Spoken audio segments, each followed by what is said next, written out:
My name is Sarah Donohoe and I'm a children's dietitian at South Tees NHS Trust. The aim of this film is to provide information on milk-free weaning to be used alongside advice given by our dietitian.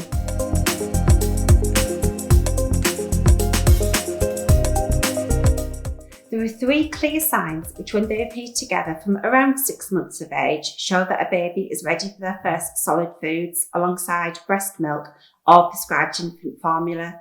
They will be able to stay sitting in a position, holding their head nice and steady, coordinate their eyes, hand and mouth so they can look for food, pick it up and put it in their mouth, and swallow food rather than spit it back out. When weaning a baby with milk allergy, all weaning foods need to be free from cow's milk or foods made from milk such as butter, yoghurt and cheese. Offer foods once a day to start with and choose a time when your baby is happy, as it's important that feeding is a nice experience.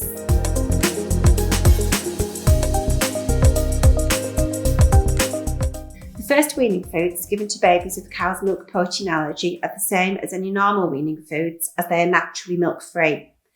Single vegetables and fruits such as potato, parsnip, broccoli, sweet potato, carrot, apple or pear, or milk-free baby rice mixed with your baby's usual milk are suitable as first weaning foods. To help your baby to get used to different textures and tastes quickly, try moving on from pureed food to soft mashed to cooled sticks as soon as they're ready. Give your baby a spoon, let them try and feed themselves. You might need to pop a mat under the high chair as it does get messy. Let your baby explore their foods and get food on their hands and face, as this is thought to help babies accept a wider range of foods. Babies take different amounts of time to get used to lumps, so keep offering lumpier textures and stay with them so you can be sure that they're swallowing safely.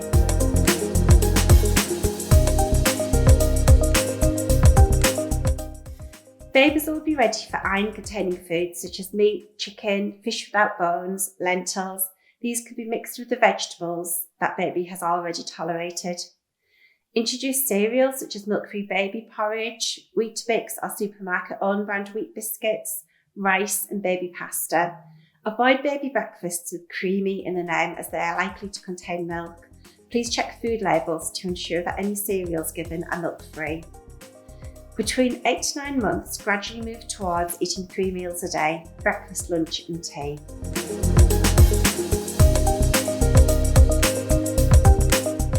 There are lots of milk-free margarines on the market, such as Flora dairy-free, Vitalite, pure sunflower spread and own brand spreads.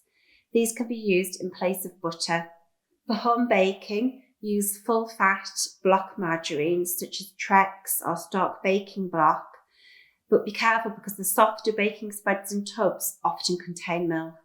Baby desserts often include custard, yogurts, fromage fraise. These contain milk and are unsuitable. There are lots of dairy-free options such as oat-based custard, soy yogurts and coconut-based yogurts that baby will be safe to include in their diet. Some children can have similar symptoms to soya as they did to cow's milk. We recommend getting your baby settled on their weaning diet first and then introducing a small amount of soya at the start of the day to see if they can tolerate soya, but we do discuss this further on in this film. In the supermarket, you'll see that there's many alternatives to milk. These are usually found in the long life section. You'll notice that rice milk is not shown here, as it is unsuitable for children under 4.5 years of age. From 6 months, these substitutes can be used in cooking or added to cereals. Some babies are happy to have prescribed formula or breast milk mixed with foods. However, if the food is for the whole family to eat, using a supermarket milk alternative might be easier and taste nicer. There are many different types of these, and new varieties are coming onto the market all of the time. Choose ones that contain added calcium. Some are higher in calories than others, such as this full-fat oat milk contains 59 calories per 100 ml, compared to this almond milk that contains 13 calories per 100 ml. So often for babies, the high-calorie option is preferable. Also check the label for iodine-enriched milk, especially if you're on a vegetarian and fish-free diet. Remember, organic milk will not be fortified with additional vitamins and minerals, so please check the label on your chosen milk substitute.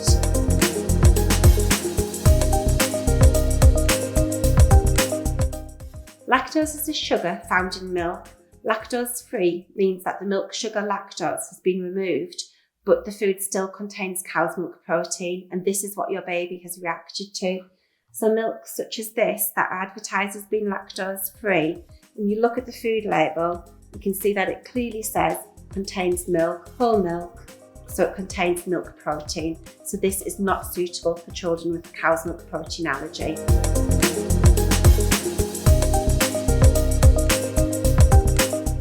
So if milk is an ingredient in a food, milk will be shown in bold on the food label. So for example, this creamy root vegetables, if we look on the back, you can see that milk is clearly in bold. So this product has milk and isn't suitable for children on a milk-free diet. Other words used for milk can include whey, casein and lacto.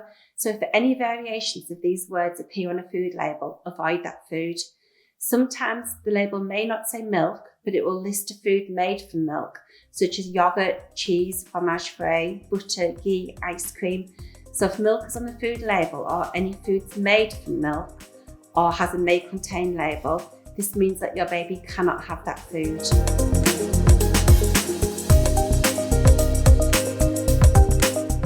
The first time you give your baby egg, choose food that has egg as an ingredient, such as dried egg pasta, or a fairy cake made with milk-free margarine and eggs. Then, if your baby tolerates this, try with well-cooked egg-based meals such as chopped boiled egg or well-cooked scrambled egg. Around 30% of babies with a delayed cow's milk protein allergy will have similar symptoms with soya. Some parents may be advised to introduce soya gradually. Processed foods such as bread, pasta, baby snacks may contain soya flour or soya lecithin. If your baby can tolerate this form of soya, try with soya cheese, then soya custard, soya yogurts, and finally soya milk. Alternatively, you may also start directly with a small amount of soya yogurt or pudding at the start of the day, see if your baby can tolerate this. If tolerated, remember to include regularly as part of baby's normal diet.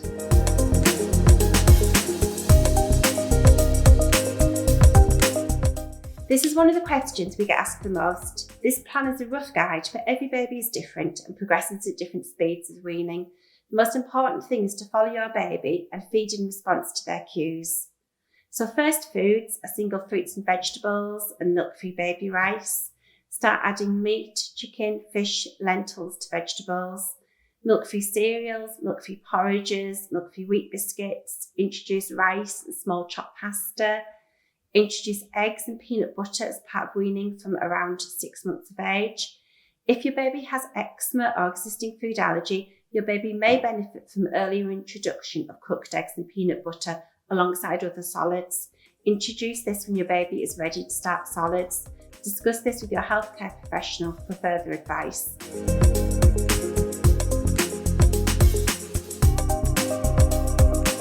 To finish this film, we've asked some of our milk-free weaning families to share some meal IDs and pictures of real-life milk-free weaning. We hope you enjoyed these pictures and found this film interesting and informative.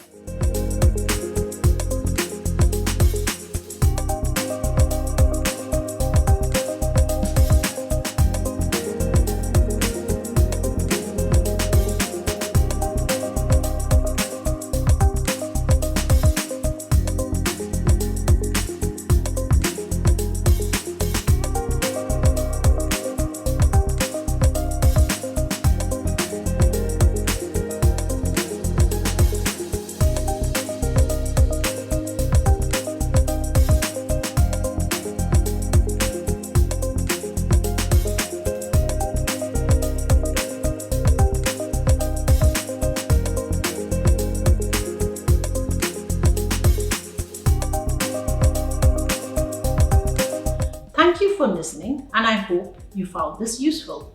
We have displayed a few QR codes in this talk which links you through to online information leaflet and resources relevant to this section. Open your camera or download the QR code reader on your phones, and this will enable you to scan the QR code and access the information. Finally, if you can scan the QR code, on the bottom right, it will take you through to the survey regarding this talk. It will be really useful to get some feedback on how we can improve this in the future. Thank you.